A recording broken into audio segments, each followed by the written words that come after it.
Wait, we're talking about Friday the 13th and Jason still doesn't have his hockey mask?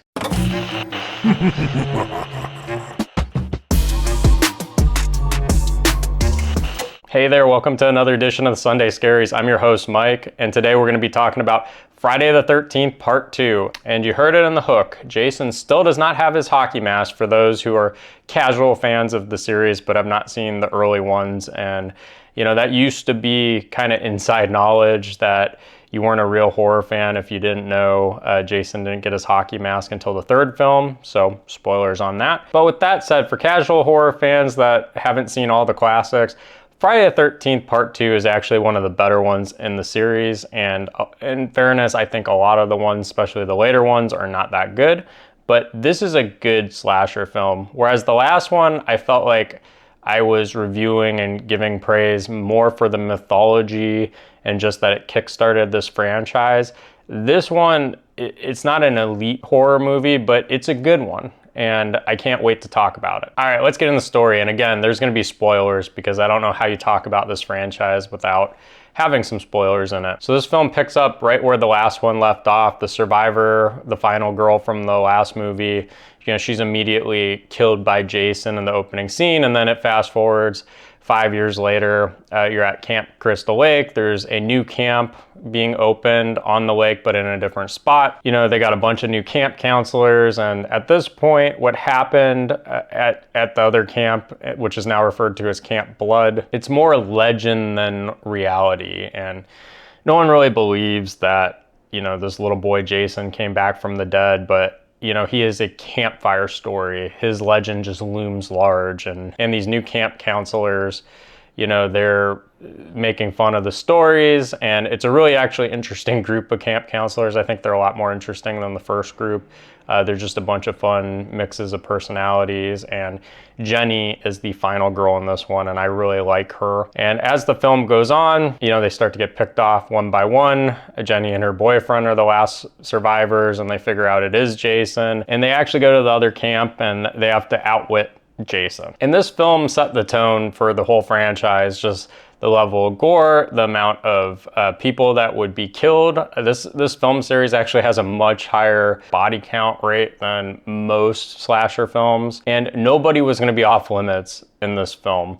And you saw that with a character that's in a wheelchair that, you know, meets his untimely fate. So it's turned up a couple notches. It's much more brutal than the original. And Jason is just this big hulking force of nature. And in this one, he does not have his hockey mask. He's wearing a sack over his head with holes cut out. You know, he is deformed, and I don't know if that's why he's doing it or not, but you know, he decides to put a bag over his head and just murder a bunch of camp counselors, and that's kind of what he's doing in this film. Now, some of the themes in this film, again, you know, old camp stories and urban legends, just the fear that they actually are true, and in this movie, it's clearly true since Jason is very, very much real and alive and back from the dead. You know, that's always just a fun concept in any movie. I think the worst is when they do like an urban legend thing, and then it turns out it's just somebody pretending to be the urban legend, and you know, it's just kind of a tease. I like it if it's going to be an urban legend movie that the urban legend's real and people are, you know, paying for not believing in the stories. I think that's such a more fun concept for a horror movie than, you know, just some fake person pretending to be supernatural. And then again, you're trapped in the woods. This camp is kind of isolated. They're not close to any major cities or any major towns. You know, there's a small town nearby, but once you leave it, and you have to drive to get back. It's not like a quick walk in the woods. So once people start getting killed and are getting picked off, you know, the survivors, they really don't have anywhere to run. And, you know, there's this huge lake, which you can't go swimming in that because you're kind of like exposed from all angles of the camp. And then, you know, you want to stay hidden in the woods, but then if you're just hidden in the woods, you can't really tell if someone's creeping up behind you. And then you have the cabins where most of the people were murdered. I mean, it gets kind of crazy, and it's a very creepy environment.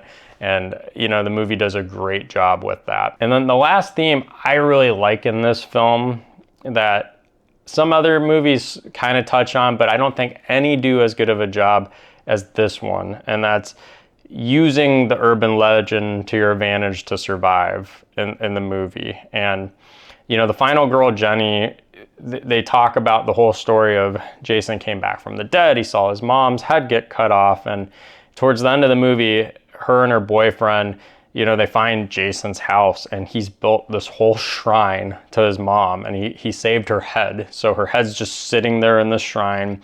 He clearly still has been very impacted by his mother.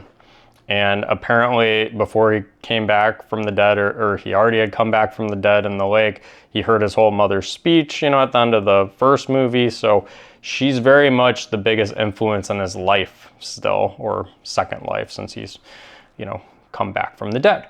And she impersonates his mother, and she confuses Jason by pretending to be his mother and manipulates him into thinking this in order to outsmart him and survive. And I just think that's one of the coolest ways anyone has beaten Jason in any of these films. And I know there's still, at the very, very end, there's a jump scare in the whole deal, but this was a really creative movie to improve the lore and have the main characters use the lore of Jason in order to defeat him. And, you know, it's kind of a shame this one doesn't get watched more, and I think it's because Jason doesn't have his hockey mask. And I had no idea Jason didn't get his hockey mask until the third movie, probably until I was 14, 15 and started watching slasher movies. I just assumed, like everyone else, he was the killer even in the first movie. This is a good horror movie, and it's not elite, but as far as the Friday the 13th franchise goes, which, you know, has about a dozen films, it's one of the better ones. All right, let's hop in the rankings. And, you know, I'm gonna give this one a 3.5 out of 5. It's not quite a 4. It's not in that elite territory, but it's a good slasher movie. Like, if this was made today and was more modern as far as graphics, this would be a good movie. You know, it's still a series that it's not that original in the sense of it's trying to copy Halloween and the success of that. And Jason is a lot more similar to Michael Myers in a lot of ways. He's just this force of nature. But this film actually starts to give him his own identity, and that's what I love about it. He's really got this whole thing with his mom, and she's his biggest influence, and she's clearly part of the reason why he's murdering people, though it's still not fully really understood why. But this is the movie that kind of does start to move away from Michael Myers a little bit more as far as giving Jason more originality. Though, in my opinion, in the third movie, when he gets the hockey mask, it's kind of like copying Michael Myers again, because Michael Myers has a mask, so Jason's got to have a mask too, right? And I do think the sack over the head would have got old if, you know, he had kept it in every film in the franchise. But I have to give this one a 3.5 out of 5. And as far as the fun ranking goes, I give it the same. I think it's 3.5 out of 5. It's a good movie. Again, this is one I can be in the mood for and want to put on.